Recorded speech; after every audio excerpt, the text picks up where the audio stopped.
Okay so I hope procedures की आपको समझ आ चुकी होगी। अब जल्दी जल्दी हम ट्रिगर्स को भी डिस्कस कर लेते हैं, क्योंकि ट्रिगर्स का तरीक़ाकार सारा उसी तरह से है। डिफरेंस ये है कि ट्रिगर्स को आप अपनी मर्ज़ी के पैरामीटर्स नहीं पास कर सकते और आप उनको एक्सप्लिसिटली कॉल भी नहीं कर सकते, बल्कि अगर आप कोई ट्रिगर एग्जीक्यूट करना चाहते हैं तो आपको ये पता होना चाहिए कि ये किस टेबल के साथ, कौन से स्टेटमेंट के साथ एसोसिएटेड है। ठीक है। तो जब आप वो स्टेटमेंट उस टेबल पे एग्जीक्यूट करेंगे तब जाके आपका ट्रिगर एग्जीक्यूट होगा। ठीक है। अच्छा, ट्रिगर्स के साथ इम्पॉर्टेंट एक चीज़ है जो आपको ये ज़रूर पता होनी चाहिए, वो है एक्स्ट्रा कुछ कीवर्ड्स हैं। ठीक है। तो एक है ओल्ड और एक है न्यू।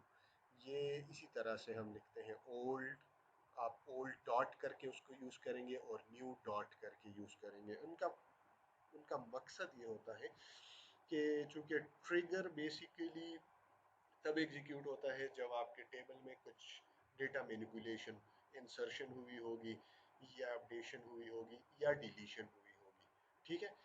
तो जो काम टेबल में हुआ है, आया नया डेटा इंसर्ट हुआ है, तो उसको ट्रिगर में आपने कैसे एक्सेस करना है, बेसिकली वो आप कर सकते हैं थ्रू द न्यू पैरामीटर आप कह लें, या उसको न्यू कीवर्ड कह लें। ठीक है। तो जब आप न्यू डॉट करेंगे तो उसके थ्रू आप वो सारा डेटा एक्सेस कर सकते हैं जो कि इस टेबल में नया इंसर्ट होने जा रहा है या हो चुका है। ठीक है। सो इंसर्ट के साथ सिर्फ न्यू कीवर्ड काम करता है, ओल्ड काम नहीं करता, क्योंकि ओल्ड का कोई तुक नहीं बनती ना। ठीक है, वहां पे क्योंकि आप सिर्फ नया डेटा ही इंसर्ट कर रहे हैं। डिलीट जो है उसके साथ सिर्फ ओल्ड कीवर्ड काम करता है, क्योंकि जाहिर सी बात है आप डेटा डिलीट कर रहे हैं, it means they deleted data becomes the old data. और उसको उस पे अगर आप कुछ उसका बैकअप लेना चाहते हैं, ट्रिगर्स बेसिकली इसी मकसद के लिए लिखे जाते हैं। ठीक है। तो आप ओल्ड डॉट करके वो डेटा एक्सेस कर सकते हैं जो कि डिलीट होने जा रहा है या डिलीट आपने कर दिया है। ठीक है। और आप उस डेटा को यहाँ पे एक्सेस करके उससे कुछ इंफॉर्मेशन एक्सट्रैक्ट करना चाहते हैं, या उसको किसी और टेबल में रखना चाहते हैं, जो भी करना चाहते हैं। ठीक है। सो इंसर्ट के साथ सिर्फ आपका न्यू कीवर्ड काम करेगा, डिलीट के साथ सिर्फ आपका ओल्ड कीवर्ड काम करेगा। जबकि अपडेट जो है, अपडेट ऐसी स्टेटमेंट है जो कि एग्जिस्टिंग डेटा को चेंज कर रहा होता है। ठीक है। So existing data mean the old data, और जो वैल्यूज आप उसमें अपडेट कर रहे हैं दैट बिकम्स द न्यू। तो अपडेट के साथ ओल्ड भी काम करेगा और न्यू भी काम करेगा। ठीक है। सो इसके बारे में फर्दर आप फिर सर्च कर सकते हैं, बट जब हम अब यूटिलाइज करेंगे तो एटलीस्ट आपको आइडिया होगा कि इनका क्या मकसद है। ठीक है। सो ट्रिगर लिखने के लिए अगेन आपको डिलिमिटर पहले चूज करना पड़ेगा। ठीक है। फिर उसके बाद वही statement drop trigger if exist, safety trigger के नाम से मैंने एक ट्रिगर प्रोसीजर बनाया है। ठीक है, बनाने जा रहा हूँ मैं। ठीक है। इसके बाद फिर क्रिएशन है। सो क्रिएट ट्रिगर, जिस तरह क्रिएट प्रोसीजर था, क्रिएट ट्रिगर और उसका नाम, तो सेफ्टी ट्रिगर के नाम से मैं ये ट्रिगर बनाने जा रहा हूँ। ठीक है। अब अगर आपको वो उसका बेसिक सेंटेक्स याद हो तो आपने या आफ्टर लिखना है या बिफोर लिखना है। ठीक है। सो ये जो मैं लिखने जा रहा हूँ that is the safety trigger after insert on, और ये मैं ऑर्डर टेबल के लिए बनाने जा रहा हूँ। ठीक है। कि जब इसमें इंसर्शन हो, सो मैं इस डेटा को कहीं और भी सेव करना चाहता हूँ। ठीक है। आफ्टर इंसर्ट, सो जब इंसर्ट परफॉर्म हो चुका होगा तब जाके ये फंक्शन कॉल होगा। ठीक है। जब इंसर्शन कंप्लीट हो चुका होगा तब जाके, अगर मैं ये बिफोर इंसर्ट कर दूं तो अभी ऑर्डर टेबल में नई इंसर्शन नहीं होगी जब ये कोड एग्जीक्यूट हो जाएगा। ठीक है। एंड फॉर ईच रो, तो जितने रो आप उसमें इंसर्ट करेंगे हर एक के लिए ये ट्रिगर एग्जीक्यूट होगा। ठीक है। बिगिन, पता है आपको किस मकसद के लिए इस्तेमाल होता है। और फिर ये वो इंसर्ट स्टेटमेंट है, मतलब ये इस इस ट्रिगर की बॉडी है कि इसमें मैं क्या करना चाहता हूँ। मैंने आपको इससे पहले ही बताया कि जो नया डेटा उधर इंसर्ट होगा ऑर्डर टेबल में, I want to make a copy of it into some other table. तो इंसर्ट इनटू ऑर्डर वन, मेरे पास एक और टेबल है order one, I just want to make another copy of the same data into that table. ठीक है, order one एक separate table है। सो ऑर्डर वन में मैं क्या इंसर्ट करने जा, order one T dot order ID, और उसमें जो कस्टमर आईडी है और उसमें जो ऑर्डर डेट है, और उसकी वैल्यूज क्या होंगी। देखें, अब ये वो न्यू कीवर्ड है कि जो नया डेटा इंसर्ट हुआ है ऑर्डर टेबल में, वहां से उठा लो। न्यू डॉट ऑर्डर आईडी, जो नई ऑर्डर आईडी इंसर्ट हो रही है, new dot customer ID and new dot order date. ठीक है, so I want all these to be added into the order one table as well. ठीक है, ये कमेंट है, इसको इग्नोर कर लें। ठीक है, रोल बैक, ये जब आप डबल डैश के साथ लिखते हैं इट बिकम्स अ कमेंट, और फिर उसके बाद एंड है। ठीक है, now come back to the default delimiter.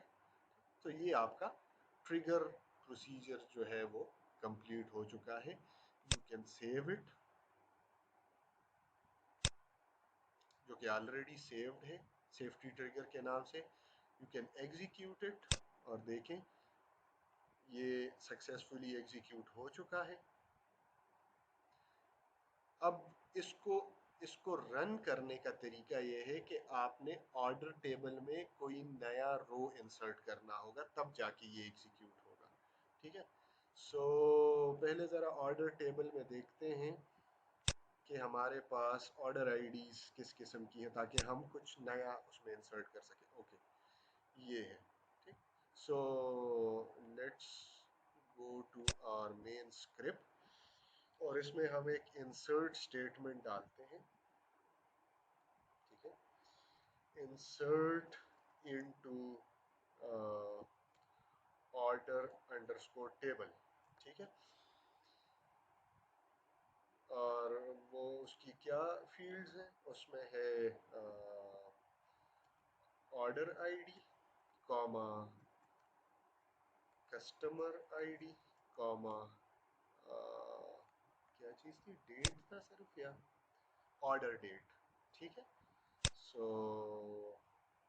Order date, और इसकी वैल्यूज क्या होनी चाहिए। सो ऑर्डर आईडी, लेट से हम इंसर्ट करते हैं कोई यूनिक वैल्यू को इंसर्ट कर लेते हैं ताकि हमें आइडेंटिफाई करने में आसानी।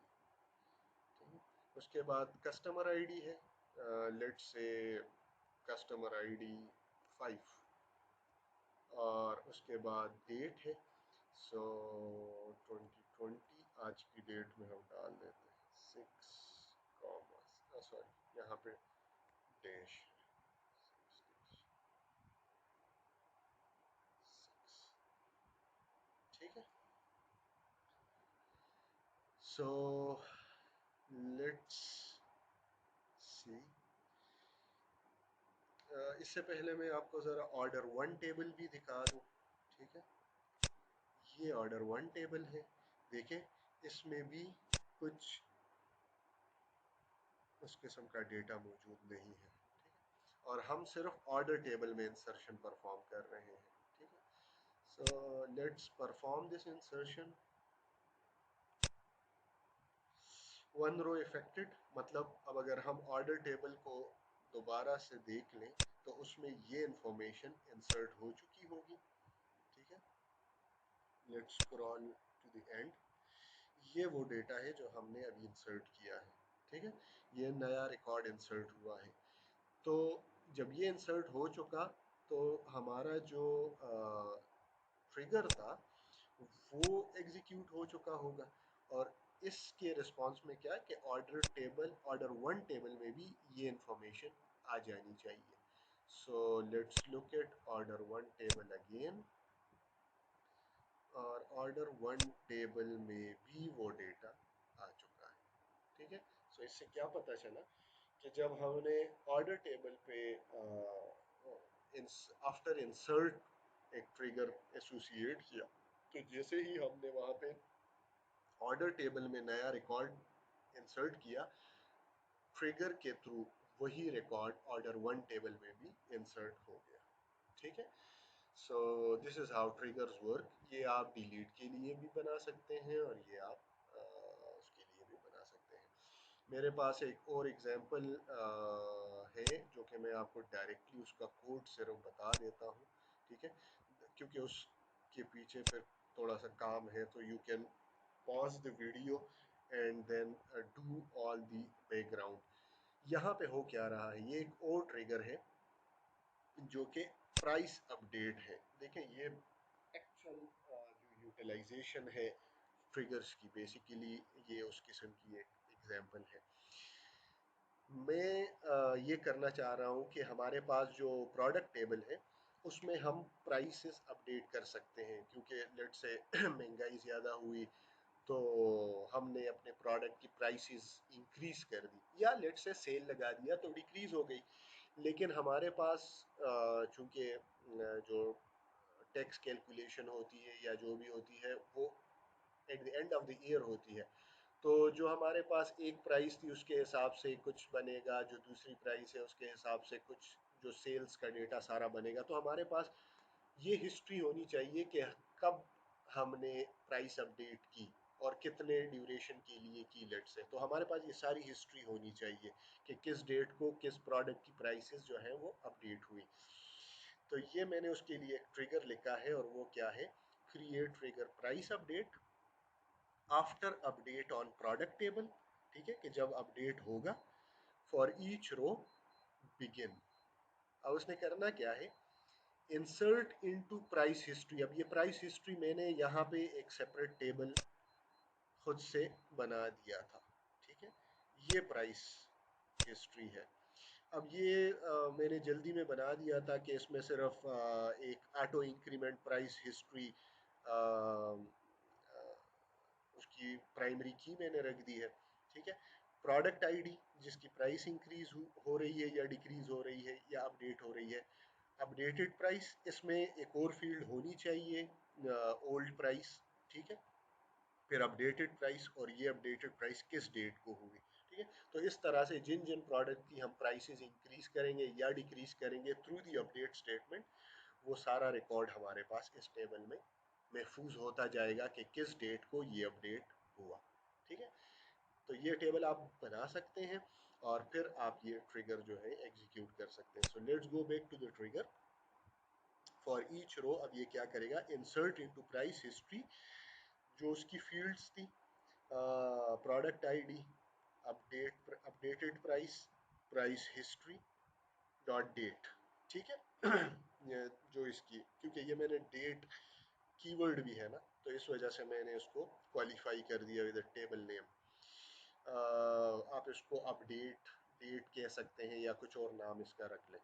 वैल्यूज क्या जा रही हैं, अब यहाँ पे देखें, न्यू डॉट प्रोडक्ट आईडी, क्योंकि ये जो अपडेट हो रहा है ना, तो आप इसको ओल्ड भी यूटिलाइज, क्योंकि हम प्रोडक्ट आईडी तो अपडेट नहीं कर रहे, हम तो सिर्फ जो है वो ये प्राइस जब अपडेट होगा तो हम, लेकिन ये चूंकि ओवरऑल अपडेट क्वेरी है ये वाली, ये अपडेट के साथ ही ये ट्रिगर एग्जीक्यूट होगा। तो आप यहाँ पे ओल्ड भी यूटिलाइज कर सकते हैं, न्यू भी यूटिलाइज कर सकते हैं।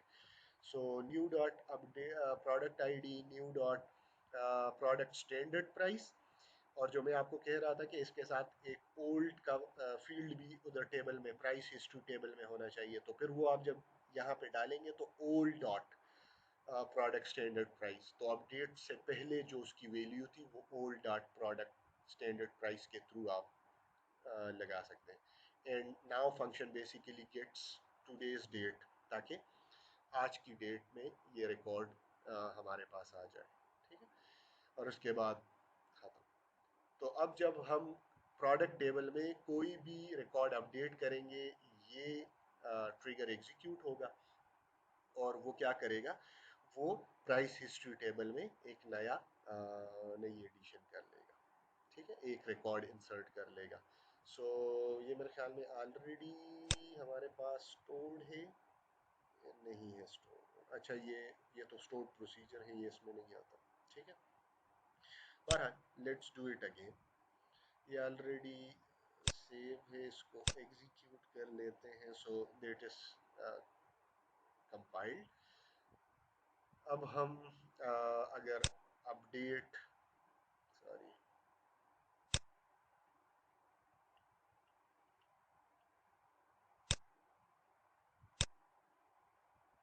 ये मैं बाकी सारे क्लोज कर देता हूँ ताकि,